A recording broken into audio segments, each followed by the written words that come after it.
مدرسے میں پڑھانے والے ایک مدرس کے ذمے تعلیم، تربیت، نظم و ضبط، اصلاح اعمال، منتظمین سے ملاقات وغیرہ سب کچھ ہوتا ہے، بلکہ رمضان میں وہی چندہ کر کے اپنی آدھی تنخواہ وصول کرے، طلباء کے ساتھ قرآن خوانی میں جائے، گاؤں میں کسی کی میت ہو جائے تو تجہیز و تکفین کی ساری کارروائی شروع سے آخر تک وہی کرے اور قبر پر اذان پڑھ کر ہی واپس آئے۔ مسجد کا ایک امام صبح، دوپہر اور شام بچوں کو بھی پڑھائے، صفائی بھی کرائے، گھر گھر فاتحہ بھی وہی کرے اور آخر میں ایک رات کے جلسے کے لیے 1 ماہ کی کڑی محنت کرے، گھر گھر اور چوک چوک جا کر اشتہارات لگوائے۔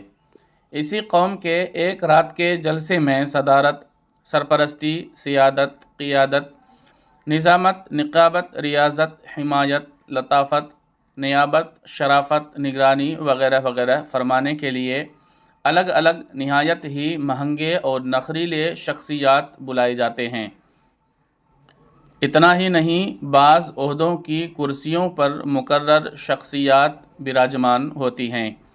سال بھر سینکڑوں طلباء کی ایک ایک نقل و حرکت پر باریکی سے نظر رکھنے والے صدر مدرس صاحب کی رات کرسیاں بٹورتے گزر جاتی ہے۔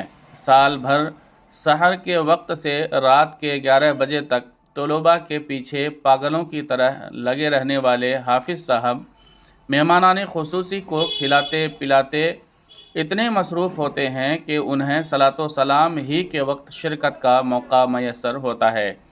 ہمارا یہ ناقص نظام بتاتا ہے آج قوم کو تعلیمی اداروں سے زیادہ گویوں کی محفلیں پسند ہیں۔ یہ لکھنے والے تھے انصار احمد مصباحی صاحب، ان کو میرا سلام۔